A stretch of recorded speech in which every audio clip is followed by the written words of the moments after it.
Halo teman-teman, hari ini kita akan membahas satu perusahaan yang kayaknya udah lama banget di bidang bisnisnya ini saya bahas ya.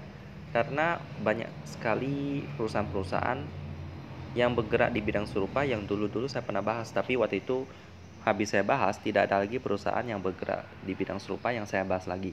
Dan kali ini saya ulang lagi membahas perusahaan yang bergerak di bidang ini ya.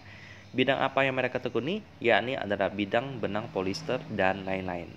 Ya, benang polister bisa dijadikan sebagai bahan baku dalam pembuatan pakaian, tas, bahkan sampai tempat duduk dan lain-lain itu memakai benang polister karena terkenal murah dan juga ketahanan yang bagus dan juga aman ya teman-teman ya. Yakni kita akan membahas salah satu perusahaan yang bergerak di bidang serupa, yakni adalah Asia Pacific Fibers Tbk dengan kode emiten POLY ya, atau kita panggil aja Poly. Ya, Poly. Di dalam website ini saya tidak menemukan informasi yang cukup banyak yang membahas tentang perusahaan tersebut ya. Salah satu informasi yang bisa saya dapatkan itu adalah bahwa mereka merupakan pemain polyester global terintegrasi terkemuka ya. Dan untuk informasi tentang sejarahnya dan lain-lain saya tidak menemukannya di sini ya. Jadi tidak ada banyak yang bisa saya bahas dari perusahaan yang satu ini. Jadi saya akan lebih fokus ke bidang bisnis daripada perusahaan Poly ini. Ya, dari foto-foto yang kita lihat, kita dapat melihat berbagai produk yang dihasilkan oleh Poly ini. Ya, yakni berupa benang, kain, pakaian, dan lain-lain. Ya, jadi kalau kita melihat sisi bisnis daripada Poly ini sebenarnya bergerak di bidang konsumen dan juga bukan hanya konsumen biasa, ini adalah bidang yang cukup aman lah ya, karena pakaian itu diperlukan setiap tahun. Apalagi bentar lagi tahun baru Imlek nih, jadi kebanyakan banyak orang yang merayakan hari Imlek itu memberi banyak sekali pakaian baru ya. Tentu saja ini tiap tahun dilakukan dan tentu saja harusnya ini menghasilkan cuan kepada Poli dan juga kepada perusahaan-perusahaan yang bergerak di bidang serupa ya, seperti INDR, SRIR, dan juga ada lagi PBRS dan teman-temannya. Tapi saya melihat mungkin cuan mereka besar, SRIR dengan PBRS cuannya besar, tetapi keuangannya mereka kurang sehat. Iya, kebanyakan daripada mereka memiliki hutang yang sangat besar. Ya, hutang yang sangat besar yang biasanya mereka pakai untuk menunjang kegiatan operasi ataupun untuk kegiatan investasi dan lain-lain. Dan untuk Poli ini saya belum melihat laporan keuangannya sih, apakah ada lebih baik daripada SRIR atau PBRX ya. Nanti kita akan lihat sama-sama di ETA bisnis ya. Kalau kita lihat bahwa bisnis yang mereka tekuni ini memang aman sih, banyak dibutuhkan, dan juga kalau mereka bergerak dan juga cukup dikenal, maka mereka bisa menghasilkan basis konsumen yang cukup kuat ya. Karena itu mari kita lihat di ETA bisnis profit daripada perusahaan Poli ini. Pertama kita akan melihat pemegang saham daripada perusahaan yang satu ini ya. Kita bisa lihat di sini porsi publiknya sebesar 29%. Jadi masih aman.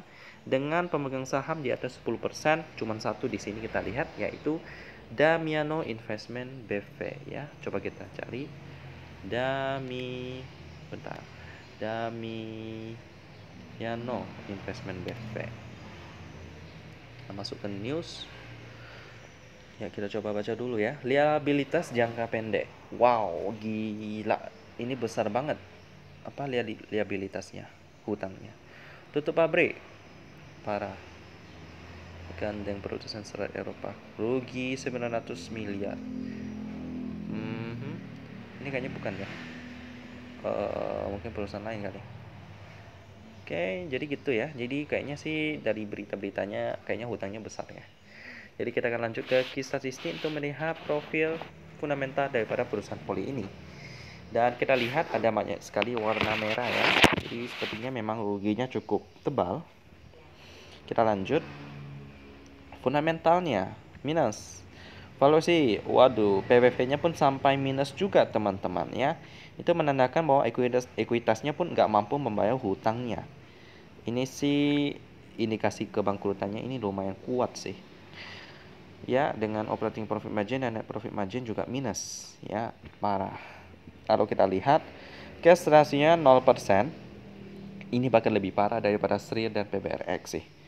Lalu quick ratio-nya 6% dengan current ratio-nya 11% doang. benar-benar nggak mampu membayar hutang jangka pendek doang teman-teman ya. Lalu kita lihat di sisi turnover-nya, negative equity ya.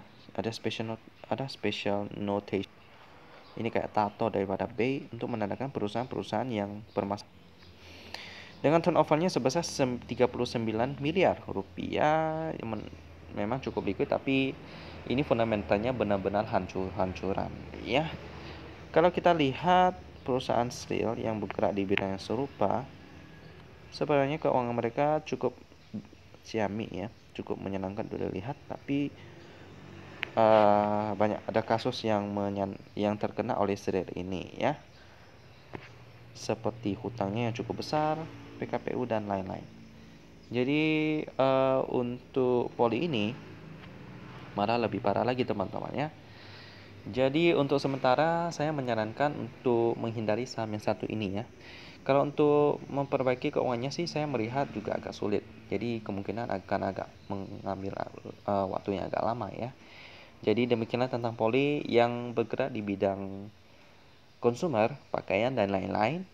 Tetapi kayaknya perusahaan-perusahaan yang bergerak di bidang ini kebanyakan masih rugi banyak ya. Mungkin persaingan dengan negara Cina dan negara-negara Vietnam dan teman-teman yang mungkin memiliki produk yang serupa yang juga bersaing harganya ya, sehingga mereka juga ya cukup berjuang.